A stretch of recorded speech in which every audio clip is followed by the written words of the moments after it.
النهارده على حاجه هتحطيها في الشوربه تحفه. حاجه واحده هتحطيها في الشوربه، خلطه كده جميله قوي، هتخلي الشوربه صافيه وجميله وطعمها حلو ولونها جميل. بصي بقى، انا طبعا عملت لك محلول نقل حلو قوي وعجبكم كلكم. بصي بقى على الشوربه الجميله اللي ان شاء الله هتطلع من من الفراخ دي. بصي هنحط بقى الميه سخنت طبعا. بسم الله الرحمن الرحيم. هنحط الفراخ زي كده اهو. بسم الله. انا قاسمه الورك نصين يا بنات اهو. الدبوس لوحده والسنده دي لوحدها اهو. نسمي الله. بسم الله. بس عايزه اقول لك بقى هتوديها في حته تانية خالص. ماشي اهو. هنحط بقى ما شاء الله، نحط بقى الفراخ زي الفل كده اهي.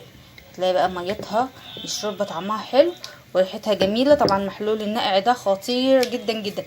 هتلاقي بقى ولا فيها الزفاره ولا اي حاجه. هقول لك بقى هنحط ايه واحده واحده. بصي يا بنات، اول حاجه هنحط شرايح من البصل كده. دي بصلايه واحده انا مقشراها ومخرطاها كده شرايح زي ما انت شايفه. تمام كده تمام. تمام كده تمام. وهنحط كمان طماطمايه برضو، كله شرايح طماطمايه اهي. وطايه كده ولا طماطمايه واحده بس برضو حطيتها كده. وكمان هحط جزر اهو. جزريه واحده صغيره مش كبيره ولا حاجه، زي الفل كده اهو. هنحط ايه تاني؟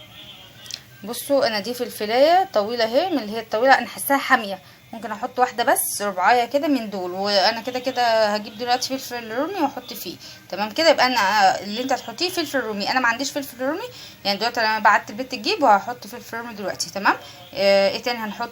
بصوا يا بنات، هنحط بقى الليمونه اللي هي السمرة دي، وهنحط ورق لورا. تمام كده. وهنحط حبهان اهو، 4 وحدات. تمام كده. وكمان هحط وحدتين ماجي. تمام. واخر حاجه هحط شويه فلفل وشويه ملح ملح بسيط كده. تمام كده تمام. بصي بقى الخلطه دي رهيبه رهيبه. هتشوفي شويه شوربه هتدعيلي عليهم اهو. بصوا يا بنات كده ابتدت تغلي اهي. هنطلع بقى شويه شوربه عسل. شوفي الفراخ بيضه حلوه ازاي.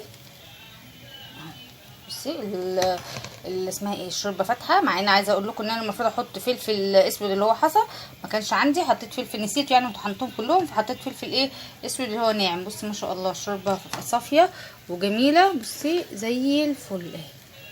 عسل عسل عسل. بالف هنا وشفا على قلبنا وقلبكم. اتفضلوا معايا هنا. بصي الشوربه الله الله الله، ريحتها عايزه اقول لك مفحفحه مفحفحه بمعنى الكلمه. والله العظيم مفحفحه بجد. مش على نفس الخطوات هتلاقي بجد شوربه طعمها حلو قوي. الشوربه دي بقى انا هسقي بيها ان شاء الله المحشي. ان شاء الله مجهزه المحشي اهو يا جماعه. بس لسه بقى هسويه وهعمل لكم محشي ان شاء الله واوريه لكم. بألف هنا وشفا. يلا جود باي. بصي الشوربه اهي ما شاء الله صافيه. بصي عامله ازاي اهي ما شاء الله، جميله جدا جدا. الفراخ لسه فيها اهو.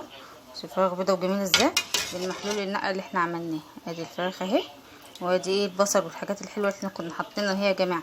بس بص بقى الشوربه جميله وجميله قوي قوي قوي صراحه. جربيها هتعجبك قوي بالطريقه دي. صافيه ويعني بصي ما شاء الله. بصي جميله قوي. جربيها بالطريقه دي هتعجبك ان شاء الله باذن الله. اهو يا بنات زي الفل. بألف هنا وشفا.